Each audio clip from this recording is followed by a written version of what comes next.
بینەرانی خۆشەویستی تەلەڤیزیۆنی پەرتەوە سپاسان دەکەین بەوەی کە بە بەردەوام لەگەڵمانن. لەم بەشە لە بەرنامەکانی ئەمڕۆیە وتوێژێکمان هەیە لەگەڵ فاتحی شێخ ئەندامی مەکتەبی سیاسی حیزبی کۆمونیستی کرێکاری ئێران حکمەتیز سەبارەت بە بەیانیەیەکە ئەم حیزبە لەسەر وەزعی عێراق بە ئام کە سناریۆیەکی ڕەش لە ئارادایە و هەروەها بیرڕای حیزبی حکمەتی سەبارەت بە مەسەلەی تەرحی ڕەفراندۆم و استقلالی کوردستانی عێراق. لەم بابەتەوە پرسیارەکەین لە فاتحی شێخ و وەڵامەکانی کە مەترحە بۆ ئێوە لەو ئەبیسین. فاتحی شێخ سپاس بۆ بەژارتان لەم وتوێژەدا. سپاس بۆ ئێوەش ئەم دەرفەتتان فراهەم کردووە. سپاستان دەکەم. بژیت فاتحی شێخ سەرەتا ئەتوانی بۆ بینەرانی ئێمە ڕوون بکەیتەوە کە ئەم بەیانیە ئەهەمیەتەکەی لەکوێیە و بە چ مناسبەتێک ئێوەداتان باس لەسەر سناریۆی ڕەشەکان لە عێراقا ئەم سناریۆ ڕەشە لە کێوە تاکەی دەستی پێکردووە و هۆیەکانی چی بوو؟ سناریۆی ڕەش لە عێراقا لەواقع لە چەند ساڵ بەر لێسۆ دەست پێ کردووە لە ئەوڵین لەشکرکێشی ئەمریکا بۆ سەر عێراق لە 1991 و 12 ساڵ محاسرەی اقتصادی کولەن بناغەی مەدەنیەتی جامعەی تێکدا و محاسرەی اقتصادیە لە تمەی یەکجار زۆری لێدا لە ژێرساختی لە کولی کۆمەلگای عێراق ئیمکانێکی زۆریشیدا بەوە کە دەوڵەتی سەدام حوسێن زیاتر فشار بۆ خەڵک بێنێ. بەڵام دوای لەشکرکێشی دووەم لە ساڵی 2003 ئیتر ئەم جارە علاوە لەوە کە ژێرساختی اقتصادی و اجتماعی کۆمەلگای عێراق لە تمەی زۆری خوارد، دەوڵەتی ئەمریکا و بە هەماهەنگی لەگەڵ دەوڵەتی جمهوری ئیسلامی لە جێی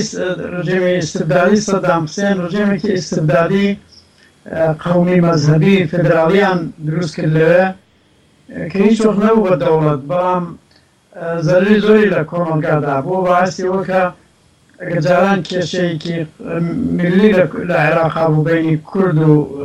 دەوڵەتی مرکزی، ئەم جارە کێشەیەکی تریشی پێ ئیزافە بۆش کێشەی شەڕی مەذهبی بینی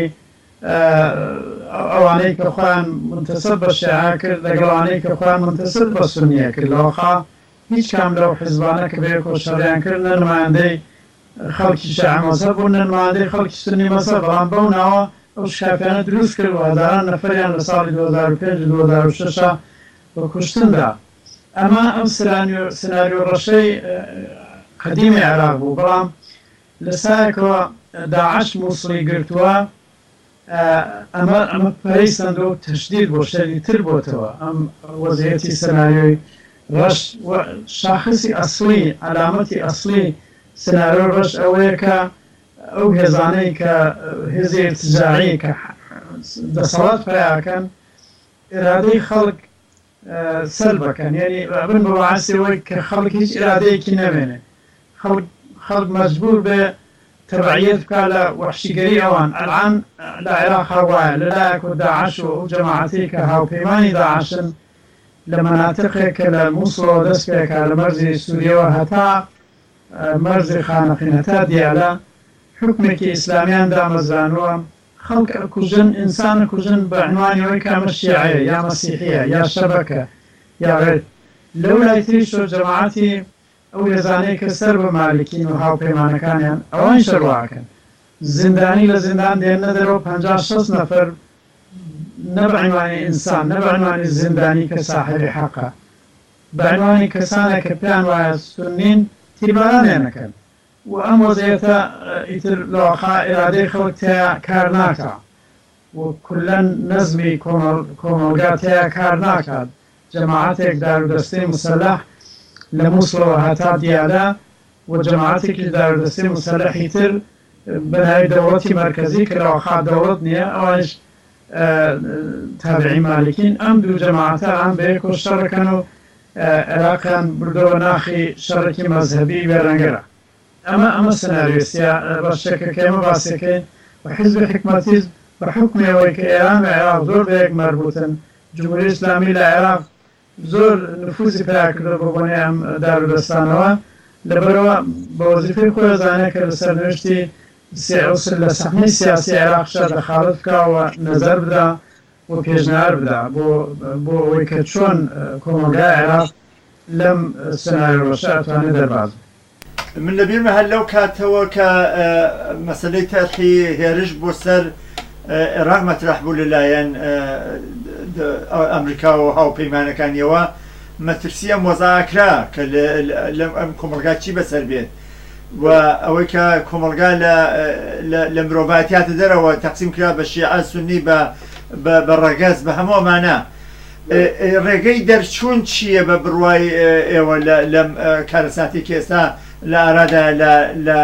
کولی عێراقا بە تێگرا لە کولی عێراقا ڕێگای دەربازبوون ئەوەیە کە ئەگەر ئەم هێزانە بوون بە باعسیەوە کە ئێرادەی خەڵک وەلا بنرێ ڕێگەحەل ئەوەیە کە ئێرادەی خەڵک دوبارە زیێنوو بکرێتەوە ئێرادەی خەڵکیش لە بزوتنەوەیەکی مقاومەت هاتوان زیێنوو بکرێتەوە بزوتنەوەی مقاومەت معنایەوە نییە کە بە شەو ڕۆژێک هەموو عێراق لە بەغاوە هەتا مووسڵ هەتا هەموو جێگەیەکی تر هێزی مقاومەتی تیا بە وجود بێت معنایەوەی لە هەرکوێ ئیمکانی هەیە هێزێکی مقاومەت دەست پێ بکە لە سەرتی مەحەلیە بە هەموو وەسیلەیەک واجم لە بە وەسیلەی چەکدارانە بەرامبەر بەم دوو هێزە ڕاوەستە هەم بەرامبەر بە داعش و هاوپەیمانانی کە وەحشیگەریەکی ئیسلامی زاڵ بکەن بەسەر ئەو مەنتەقاکە لەژێر کۆنترۆلیانایە و هەم لە بەرامبەر دەوڵەتی مالیکیە چونکە ئەم دەوڵەتە ڕووخاوە بەطۆری واقعی ئەوانەی کە شەریکن لە دەوڵەتەکە غەیری کولی مالیکی و دارودەستەکەی نەبێ باقیت دەڵێن ئەم نەزمەکە لە عێراقا 11 ساڵە حاکم بووە ڕووخاوە مادام ڕووخاوە جنبشێکی مقاومەت بزوتنەوەیەکی مقاومەتی جەماوەری و مسلحانە لە هەر شوێنەکە ئیمکان پەزیرە ئەتوانێت وردە وردە کۆمەلگا بەرەوە بڕوا کە نەجاتی بێ لەسەم ڕژێمە ڕووخاوە کە ڕووخانەکەی خۆی ئەسەپێنە بەسەر خەڵکە و هەروەها نەجاتی بەدەست داعش و ئەو دارودەستە وەحشیە کە ئەلعان لە مووسڵەوە هەتا دیالە حکمیان گرتووە دەستەوە ئەمە تەنها ڕێگە چارەیەکە و ئەم بەحسا کە باشە ئەخە بەم وەزعیەتەوە خەڵک چۆن دەتوان مقاومەت بکەن بەڵام دەقیقەن بە وەنەیە وەزعیەتەوە خەڵک دەتوان مقاومەت بکەن وەختێک فشار لەسەر خەڵک هەیە ئینسانهایەکی تینوی ئازادی ئینسانهایەکی عاشقی ئازادی ئینسانهایەکە من نادەن بە زۆڵم و زۆر هەمیشە وجودیان هەیە لە کۆمەلگا مهمەوەیە کە کۆمۆنیستەکان ئازادی خوازان فعالینی پێشڕە و بتوانن ئەم هێزە کە موجودە بەطۆری واقعی لە جامعە ڕێکیان بخەن سازمانیان بدەن بە شێوەی نهێنی بە شێوەی عەلەنی لە هەرکوێک ئیمکانی بوو بە شێوەی مسلحانە بچن بەگەڵوانە ئەڵعانیش باسیەوە هەیە کە لە مووسڵ تیمایەکی مقاومەتی خەڵکی دروست بووە بەرامبەر بە داعش و ئەم ئیمکان لە هەموو جێگەیەک هەیە ئەمە ڕێگەحەلێکە بۆ عێراق بەعام بەڵام عێراق ئەلعان 20 ساڵ 20 چەند ساڵە عێراق دوو بەشە بەشی کوردستانەکەی وەزعیەتێکی تایبەتی تری هەیە و ڕێگەحەلەکە لەوێ ڕێگەحەلێکی جیاوازە من بەلەوەی پیشمەسەر بەسەری کوردستان پرسیارێکی کەم هەیە ڕخسەت بدەی ئەوە لەگەڵ تەرف بکەم ژەوەی کە لە عێراقا باسی ئەو بزوتنەوە مقاومەتە چەکدارانەی جەماوەریت کرد ئەمە لە حاڵێکدایە کە لایەنەکانی تر لایەنە شیعیەکان بە تایبەتی سیستانی و سەدر و ئەوانەش هینیان کرد بانگەوازیان کردوە فتوایان داوە کە لە مقابل داعش ئەبەسن دیارە وەکو ئاین لە مقابلیەکە قەرارەگرن نەوەکو بزنەوەیکی مرۆڤایەتی چۆن بەرهەڵستی ئەم وەزع ببنەوە کە خەڵک مل بنەدەن بەمنەوە لە کێشە کازیبانەی کە بۆیان دروست دەکەن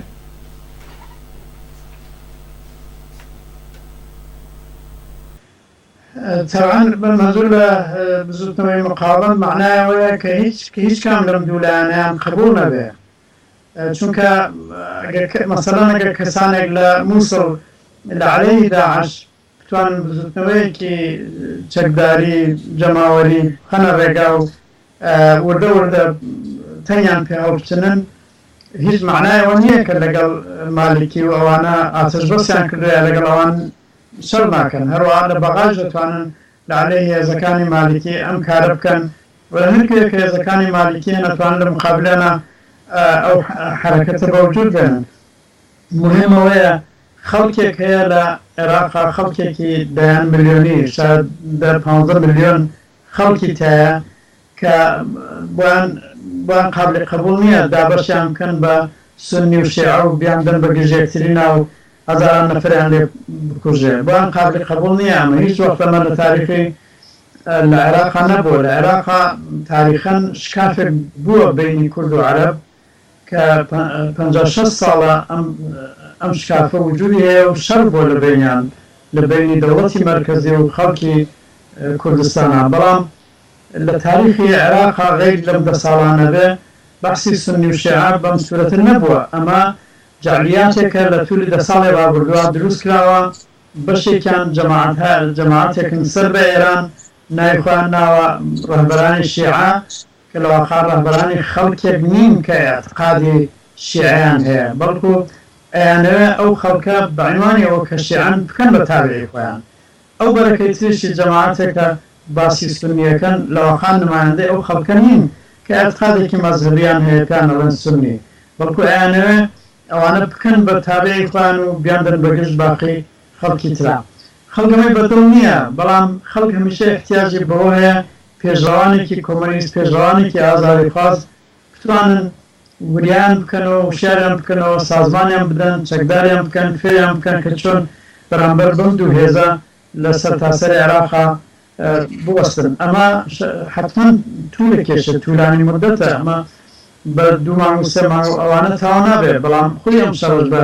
3-4 مانگ ئەوانە تاوا نابێت. ئەلان تەواوی شواهد نیشانەدا کە ئەم شەڕە مەذهەبیە کە مالکی لەلایەک و داعش لەلایەک و ڕابەریەکەن بەم جارە تاوا نابێت. دەنسیجە جوبشێکی مقاومەتی خەڵکیش ئەتوانێت بەرعلەی هەردووکیان خەڵک ئامادە بکە دەستیان بدێتە ناو دەستێکتری وردە و دەست سەراسەریان بکاتەوە و ئەمە تەنها ڕێگەیەکە کە عێراق ئەتوانێت لەم زەرکاوە نەجات بە.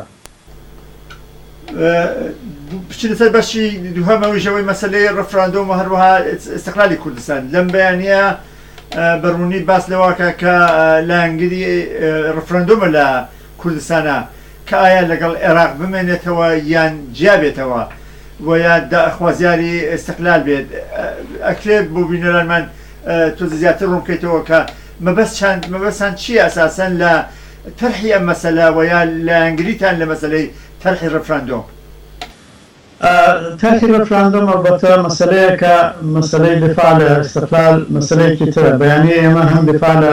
ڕەفراندۆمەکە و هەم دفاع لە استقلالەکە. ڕەفراندۆم کە ڕێگە حەلێکی سیاسیە وەختی کێشەیەکی وا لە وڵاتێکە هەیە نەتیجەکەی کاتەوە کە بمڕاجعات بکرێ بە ڕێی خەڵک. کوردستان ساڵهای ساڵە یعنی دەیان ساڵە کوردستانی عێراق لەژێر زەربوزەنگی دەوڵەتە مەرکەزیەکانە بووە دەوڵەتی یەک لە دوای یەک زوڵمیان لێ کردوون ئەنفالیان کردوون بۆمبارانیان کردوون زندانیان کردوون ئەرنوگەت و سەلمان و ڕێگەیان لێ پڕ کردوون. هیچ وەخت تاریخی عێراق ناتوانین شاهد بیتە کە دەوڵەتێک لە سەرکار بوو بێ کە خەڵکی منتەقە کوردنشینەکان پێیان وا بوو بێ ئەو دەوڵەتە دەوڵەتێکە بە چاوی یەکسان تەماشایانەکە. ئەم مشکلە لە عێراقا بەوجود هاتووە بۆ کوردەکەی. چ ڕێگە حەلی ڕەفراندۆم ئەوەیە کە ئەم خەڵکە بالاخره تەسمیم بگرن بڵێن ئێمە ئەمانەوێت لەگەڵم دەوڵەت بێنینەوە یان نامانەوێت دوای ئەم هەموو ئەنفال و کیمیا بارانەوەوانە. بەتایبەت 23 ساڵە هەرێمی کوردستان ئەمەلەن یا بە قەولی حقوقی بینالملل ئەوە دو فاکتۆ مستەقلە و ئەم دو فاکتۆ مستەقلە مادام تبدیل نەوێت بە ئیستقلالێکی مادام لە طریقی ڕەفراندۆمەوە تبدیل نەوێت بە حاڵەتێکی پایدار حاڵەتێکی بلا تەکلیف بمێنێتەوە و ئەلان 23 ساڵە بەڕاستی خەڵک لەو مەنتەقە بلا تەکلیفن. یعنی لەگەڵ دەوڵەتێک ڕوبەڕوون بەناوی دەوڵەتی هەرێم کە مەسەڵەن 5 مانگن موچەی نەداوە مەسەڵەن بە معلم یا بە کارمەند یا بەوانە بەڵام ئەگەر ئەترازی پێ بکەنەوە موچە نهاتوە لە بەڵداوە. لەواقع خەڵکی کوردستان ئەلان لەگەڵ دوو دەوڵەت ڕوبەڕوون کە دەوڵەتێکیان ئەسەن دەستیان پێ ناگا و دەوڵەتێکە لە بەغا خەڵکی کوردستان ئەسەن دەستی پێ ناگەن حتا ناتوانێت لە بەردەم وەزارەتخانەیەکیشە تەزاوراتێکی 50 نەفەریش ڕێک بخات ئەسەن دوورە دەستە بەڵام ئەو دەوڵەتەکەی تریش کە دەوڵەتی هەرێمە بە بیانوێەوە کە دەوڵەتی بەغا پارە نانێرێ بودجە نانێرێ بودجە قەتکردن موچە نانێرێ زوڵمەکە لە خەڵک زۆرەکە لە خەڵک و داوایان لێکاڵێ خۆڕاگر بن دەنگ مەکەن ئاعتراز مەکەن ئەم حاڵەتە بلا تەکلیفیە ئەم حاڵەتە نابەسامانیە بەو کۆتاییدە کە مڕازە کرد بە خەڵک بڵێن خەڵک یەکلایی بکەنەوە بڵێن ئایانەوێ لەگەڵ دەوڵەتی مەرکەزی عێراق بمێنەوە و کوتایسە پارتیویەکێتی ملحەقان کردوون یا نایانەوێ بمێنەوە یانە دەوڵەتێکی مستەقلیان بێت ئێمە پێمان وایە ڕێگەحەلی ڕێفراندۆم ڕێگەحەلێکی سیاسی مناسب و کارسازە بۆ ئەم جۆرە مشکلانە بەڵام بێژگەلەوە لە مۆرد کوردستان عێراق و نەزەرمان وایە کە ئەگەر ڕێفراندۆمێکی وا بکرێ خەڵک ڕێی بە ئێستەقلال بدەن باشترە چونکە عەمەلەن 23 ساڵە مستەقلن و عەمەلەن ئەم شکافە لە عێراقا دروست نابێتەوە یعنی ئیمکانی ئەوە کە دەوڵەتێک لە عێراقا العان بێتە سەرکار بەم زوانە لە زلماوەی 1-2 ساڵی ئایندا کە بتوانێت بە چاوی یەکسان تەماشای خەڵکی کوردستان و باقی خەڵکی عێراق بکە ئەم ئیمکانە وجودی نییە کە تەناڕێگای وەیەجارنەوە دەوڵەتی مستەقلی خۆیان بە وجود بێنن من بام بەساڵێک بێنمەوە ئێمە بۆ ئێرانیش پێمان وایە بە ڕێفراندۆم بکرێ بۆ مەسەلەی کوردستان بەڵام بۆ ئێران نەزەمانەوە نییە کە لاعیلاجە ناکرێ خەڵکی تر لەگەڵ باقی خەڵکی کوردستانی ئێران لەگەڵ باقی ئێران ناتوانن بە یەکۆ هاوژیانی بکەن پێمان وان نییە ئەرزیابیمان ئەوەیە کە لە ئێرانە ئەو هاوژیانەی ئیمکان پەزیرە لە حاڵی حاضر نەزەرمان وایە بەڵام لە مۆردی عێراق ساڵهایە 20 ساڵ کۆمونیستەکانی ئێران و عێراق معتەقد بووین کە کوردستانی عێراق ئەبێت جابێتەوە لە عێراق و دەوڵەتێکی مستەقل بەوجود بێنە ئێستا کە شرایطەکە وای لە هاتووە بە بنبەست گەیشتووە رابطەی خەڵکی کوردستان لەگەڵ دەوڵەتی مەرکەزی بە بنبەست گەیشتووە و هەروەها رابطەی دەوڵەتی هەرێمیش لەگەڵ دەوڵەتی مەرکەزی بە بنبەست گەیشتووە ڕێگەحەلی ئەم بنبەستە ڕێفراندۆمەکە و لە ڕێفراندۆمە خەڵکی کوردستانی عێراق نیشانیان داوە کە تەمایلێکی باڵایان بەسەر بەخۆیی هەیە ساڵی 2005 ڕێفراندۆمێکی غێرڕەسمی بەرپا کرا کە لەو ڕێفراندۆمە غێرڕەسمیە 99% داوە بۆ کە سەربەخۆ بن پارتیویەکێتی تا ئێستا لاوەخان نەچوونەتە پای ئەم مەسەلەیە ئێستا ئەگەر ئەوانش بێنە پای ئەم مەسەلەیە ممکنە ئاسانتر حەل بێ ئەم مشکلەیە و ئەم سەرگەردانی و بلا تەکلیفیە دوای پێ بێنرێ فاتی شێخ هەندێک کەس زیاد لایەن پێیان وایە کە تەرحی ئەم مەوزوعە لەم سەردەمەیە لەم کاتەیە یارمەتیدەری ئەوەیە کە ئەم کێشە و نزاعی کێسا لە عێراقا هەیە موجودە یعنی جیاوازی کۆمەلگا بە شیعە سونی کورد ئەمە کەشەنە پێیاکەوە زیاترە بێ لە جاران و هەم قڵشتە گەورەتر ئەکاتەوەوە ئەبێتە باعسیەوەی کە شەڕێکی جدیتر لە ئارادا بێتەکایەوە و هەروەها لە ئەوەی کە بتوانن بەرهەڵستی داعش بن کە ئێستا وەکو هێزێکی ڕەش و دێوەزمەیەک لەو منتەقەیە هەیە ئەمە کەمە کاتەوەم هێزە ئایا ئەمە بە بڕوای ئێوە سەحەتی هەیە یان نییە؟ من پێم وایە ئەو کەسانی کە لەم ڕوانگەوە مخالفی ڕێفراندۆم و ئیستیقلالن تەوجیان نەکردو بۆەوە کە 23 ساڵە کوردستان وەکو کۆمەلگاش و وەکو حکوومەتیش جای لە باقی عێراق ڕاستە دەوڵەتی هەرێم لەگەڵ دەوڵەتی بەغا تەوافقاتێکی بووە بەڵام ئەم دوو کۆمەلگایە بە تۆی واقعی لە یەکجان و دەنووسێت جایەکی تازە دروست نابێ ئەو جایەیە کە هەیە ڕەسمیەتی پێدرێ ئەمە یەک دووهەم هەر لەعانش کوردستان مەرجێکی هەیە لەگەڵ داعشیش مەرجێکی لەگەڵ دەوڵەتی مەرکەزی نەماوە و لەگەڵ داعش زەد و خورد هەیە و بەنەزەری من خەڵکی کوردستان ئامادەگیان هەیە بۆ ئەوە کە لەو بەشە کە تێیان ژیانەکەن بەرامبەر بە تعرضاتی داعش دفاع بکەن تاسش کراوە زۆر باشە و زۆرش لازمە زۆرش واجبە بەڵام پێش ناکە خەڵکی کوردستان لەگەڵ بکەونە شوێن مالکی چونکە داعشێک وجودی هەیە داعش وجوده مالكي وجوده منظور تنها مالكي شخص كونية أو حتى أجر جنسيني مالكي بيت سركار وهرب حساب رابطي مالكي رفتار كاش فرق كنية لما تشبه نظر من كردستان وكومالغاك منفعتي ذات اللوايك خوي لم شرع دور رابطي شون كردستان شرع مذهبتياني بطور واقعي كردستان شكافێکی قومیتیا بە وجود هاتووە شکافێکی ملی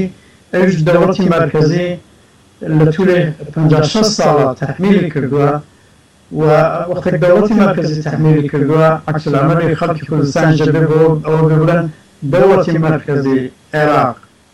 کە هیچ وەخت حاضر نەبووی لەگەڵ ئێمە غەیری بە چەک غەیری بە زۆر ڕوبەڕووبی ئێمە ئەمانە لە تۆ جابینەوە دەوڵەتی سەربەخۆی خۆمان دروستکرد ئەمە بە نەزەری من معنایەوەیە یعنی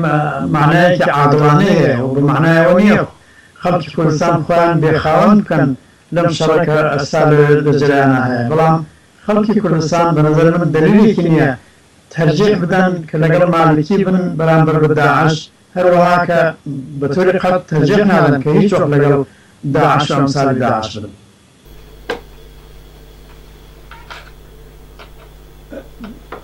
لێرە پرسیارێک مەترەحا ویژەوەی کە باست کرد کە کوردستان خۆی لابدات لە شەڕ لەگەڵ داعشە ئەم هێزە وەحشیەی کە ئێستا هەیە و مەرزێکی وە سنوورێکی زۆری هەیە لەگەڵ کوردستانی عێراقاوە لە منتەقەی هەرێمی کوردستان ئایا ئەتکرێ هەر ئاوا بێدەنگ ڕاگیرێەوە ئەویش خۆی بکا بە ماری مردووە ئێستا هیچ نەڵێ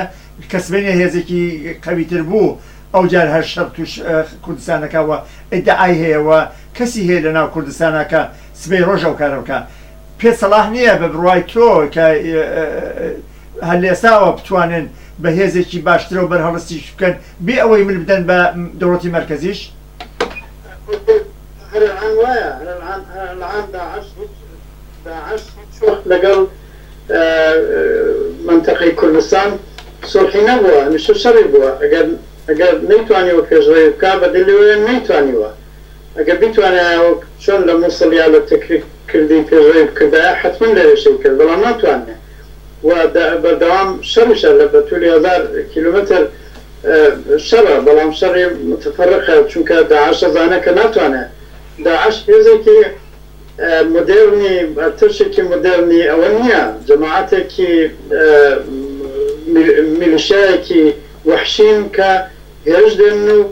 ئەگەر مقاومەت لە مقابلیانەوە بێ بە سرعەت تێگەشتن تەنیا لە کوردستانی عێراق نییە لەڵان تەماشای کوردستانی سووریەش بکرد لەوێش باوجودی ئەوەی مەسەڵەن لە کوبانی و ئەوانە هێزی چەکدار بە ئەندازەی کوردستانی عێراق وجودی نییە یا خەڵک بە ئەندازەی کوردستانی عێراق تەجربەی شەڕیان نییە بەڵام بەباشی لە بەرامبەر داعشا وەستاونەتەوە داعش هێزێکی وەحشیە کە تەنیا هێزەکانی تابعین مالکی لی ترساون و تۆقیون و دەرچوون چونکە هێز نەبوون ئەوانە لەوەخا منفعەتێکیان نەبووە دفاع بکەن لە مالکی و گیانی خۆیان بخەنە خەتەر بەڵام خەڵکی کوردستان بە نظری من حتمما بەرامبەر بە داعش وەستاون و ئەژوستن و هیچ سڵحێکیشیان نەبووە لەگەڵ داعش بەڵام ئەمە شتێکە تازە پێش هاتووە یعنی ئەگەر کەسێک لەم زاویەوە مخالفی ڕێفراندۆم و استقلال بێ معنای قسەکەی ئەوەیە ئەم وەزعیەتە کە تایسە بووە لە توولی 23 ساڵەوە لە توولی 11 ساڵە کە حتا هەموو لایەک پێیان وایە تەواو بووە معنای ئەوەیە موافقم کە هەرم وەزعیەتە ئیدامە پێ بکە یعنی ئەم حاڵەتی ئەم رابطەی شەبەقە ئەم چەپەرشکاوە هەر پێوە بێ فایدەی چیە ئەمە ئەگەر خەڵک لە کوردستانە مراجعیان پێ بکرێ و ڕێی بدەن بۆ سەربەخۆیی معنای ئەوەیە دیفاعی شەکەن لە موجودیەتی خۆیان لە ژیانی خۆیان و لە ئەمنیەتی خۆیان بەرامبەر بە داعش و بەرامبەر بە هەر هێزێک کە بێرە تعرض بکە بە انتخابی ئەوان و بە تەسمیمی ئەوان ئەم تعرضە ئەگەر لەلایەن ئەو هێزانەی تابعی مالکیە تابعی حکوومەتی مرکزی بیانەوێ هێرش بێن بۆ سەر کوردستان حتمما خەڵکی کوردستان لە بەرامبەریان ئاوێستێ و بە نەزەری من هەموو ئازادیخوازێکی دنیا ئەبێ لە مقاومەتی خەڵکی کوردستانی عێراق دفاع بکە یا جمهوری ئیسلامی یا ئەمانە بیانەوە تعرض بکەن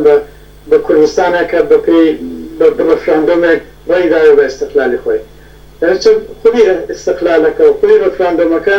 موقعيتي خلق كردستان بالدفاع لأمنية فان بالاتربا قويتريكا كنتريناكا وكستريناكا فاتي الشيخ مجالك زور كم ماوا وچەند پرسیاری کەش داوالیەکەم مەجالەیە بە کورتی جواب دەرەوە من مەجالم بێکە و پرسیاران لێ بکەم یەکەمیانەوەی کە ئایا ئەم ڕفراندۆمە کرا لە 23 ساڵی ڕابردووە دیارە کوردستان بەنسبەت باشقی بەشەکانی عێراقەوە ئەمنتر بووە وڵاتێکی ئەمنتر بووە بەڵام کۆمەلگایەکە چینایەتی و کۆمەلگایەکە کە کرێکار و زەحمەتکێشتیای فەقیرتر بوون و مەجموعەیەتیای دەوڵەمەندتر بوون ئایا ئەمە وەڵامەداتەوە بە وەزع ئەمە یەک دووهەم ئایا سرفە نەمە نابێتە هۆی تەقویەتی ناسیۆنالیزم لە منتەقەیە کە ئێستا لە دەسەڵاتان کوردستان کۆمەلگایەکی سەرمایەداریە و لە تووری 23 ساڵی ڕابردووە سەرمایەداریەکی هاری بێلەواو بێ کۆنترۆل بووە و خەڵکە معلومە خەڵک لە نظامێکی ئاوا خەڵکە چەوسێتەوە خەڵک فەقیرە بێ خەڵک فشاری بۆ دێ هەموو ڕۆژێک جنس گرانە بێ بەبێەوەی کۆنترۆلێکی دەوڵەتی بەسەریەوە بێ ئەمە وەزعی کوردستان بووە ئەمە ڕەبتێکی بە ئیستیقلال نییە ئیستیقلال بە شەوڕۆژێک ناتوانێت ئەم وەزعیەتە بگۆڕێ بەڵام ئیستیقلال ئەو ئیمکانادا بە خەڵک لە کوردستانی عێراقا کە بڵێن ئەم دەوڵەتە کە ئەلعان هەیە و 23 ساڵە ئەم وەزعیەتەی بەسەریان هێناوە خەڵک داوایەوە بکە کە ئەم دەوڵەتە بگۆڕێ ئەم وەزعیەتە بگۆڕێ ئیمکانی ئەوە پیا ببێ مەسەڵەن فەرزکەن هەر لە دەورەی ڕفراندۆما دەورەی 6 مانگە ساڵێکە خەڵک دەستگەلەوە کە سکاڵا بکە بەدەست تاریخێکی 56 ساڵەی ستەمگەری حکوومەتی مەرکەزیەوە هەروەها کارنامەی 23 ساڵەی حکوومەتی ئەمەحزابی حاکمیشە بنێتە بەردەستیان بڵێ ئێوە ئاواتان کردو ئێوە کوردستانتان مەلحەق کرد بە دەوڵەتی عێراقەوە ئەگەر فێدرالیزم شکستی خواردەوە شکستی ئێوەیە هەموو ئەمانە ئیمکانەدا بەوە کە خەڵک لە کوردستانەوە کرێکار و زەحمەتکێش لە کوردستانە موقعیەتێکی حەق بەجانبتر پیا بکەن و بتوانن زیاتر داوای حەقی خۆیان بکەن و ئەلبەتە لەو حاڵەتەدا ئیمکانی ئەوەی هەیە کە بهبودێک لە وەزعیەتی معیشەتیانە و هەروەها لە وەزعیەتی سیاسیانە بەوجود بێت متعامە ئیمکاناتە ئەم ئیمکانە بە مبارزەکردن بەدەزیێت هەروە لە خۆ پێشکەشی خەڵک ناکرێت ئەو لایەکی قزێکە لایەکی ترەوەی کە ناسیۆنالیزم تەقویەتەبێ یعنی چی ئەم دوو حیزبە کە 23 ساڵ حکوومەتەکان بەم ئیستیقلالە تەقویەتە بن ئەویش بەستگی هەیە بەوە کە خەڵک لەم دەورانە چی بکە ئەگەر خەڵک ئیمکان بدا بەوان کە لەم مەسەلەی ئیستیقلالە استفادە بکەن بۆ ئیدامەی حکوومەتی خۆیان هەر بەم شێوە و شک و شەمایلە کە تا ئیسە بووە معلومە ناسیۆنالیزم تەقویەتەبێ بەڵام ئیمکانێکە بۆ خەڵک کە داواکاریەکانیان ببەنە سەر ناڕەزایەتیەکانیان دەربڕن تەوقعاتیان بەرن سەر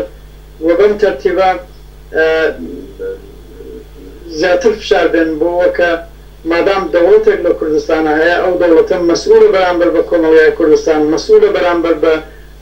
بیمارستان دروستکردن مەدرسە دروستکردن نەخۆشخانە جادۆبان ئۆتۆبان هەرچی ژێرساختی اقتصادی و مەسئولە بەرامبەر بەوە کە ژیانی هاوڵاتیان پارێزێ ئەلعان ئەم دەوڵەتە کە ئەلعان هەیە لە هەرێما بە بۆنەیەوە کە دەوڵەتێکی تر لەو سەر هەیە لە بەغدا ئەغلب هەڵناسێ یعنی وەزعیفی خۆی وەکو دەوڵەتێک بەرامبەر بە ئەهالی بەباشی بەڕێوە نابە بەم بۆنەوە بە نەزەرەگا کە ئیستیقلال ئەتوانێت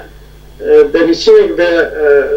بۆ ئەوەی کە وەزعی خەڵک باشتر بێ بەڵام بە ئیستیقلال نظامی سەرمایەداری ناگۆڕێ بە ئیستیقلال ئیستبداد ناگۆڕێ ئەوە خەڵکە بێوە بڵان بە ئیستیقلال فقط یەک شتە گۆڕێ ئەویش ئەوەیە ئەم کوردستانە لەم حاڵەتی بلا تەکلیف لە دەوڵەتی مەرکەزیە بێتە دەرەوە فاتی شێخ وەک پرسیاری آخرت کە لە دەقەیە زیاتر پێ نەچێت ئەحزابی ناسیۆنالیست لە کوردستانی ئێران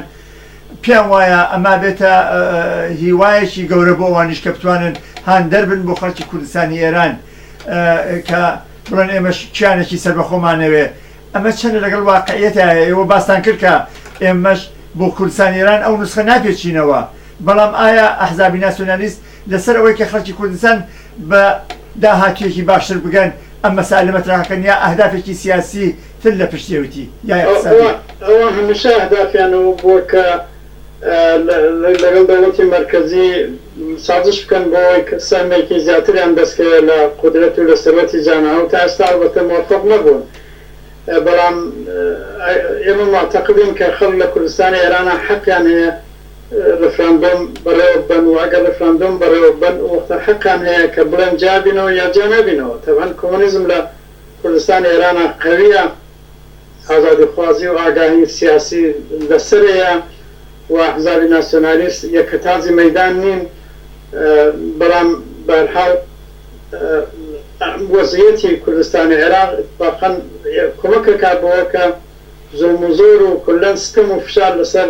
خەڵکی کوردستانی ئێران کەمتر بێتەوە چەنە ئەحزابی ناسیۆنالیست دەتوانن استفادەی لێ بکەن چەنە خەڵکی ئازادیخواز و کۆمۆنیستەکان دەتوانن استفادەی لێ بکەن ئەوە بەستێکی هەیە بۆەوە کە چۆن لەگەڵیا ڕوبەڕوو بن و چۆن استفادە بکەن لە مۆزیێت. فاتح شێخ زۆر سپاس فاتح شێخ زۆر سپاس بۆ بەژارتان لە وتوێژە و هەروەها بینەرانی خۆشەویست مەمنون لەوەی کە لەگەڵما بوون تا ئێستا هیوادارین کە پێشنیار و ڕەخنە و بیرروڕای خۆشتان بنێرن بۆ تەلەڤیزیۆنی پەرتەوە تا ئێمە بتوانین ئیسفادەی لێ بکەین و لە بەرنامەکانی داهاتووە کەڵکیان لێ وەربگرین. هیوای شادی بەختەوەردان بۆ خوازم. سپاس بۆ ئێوەش مەمنونم.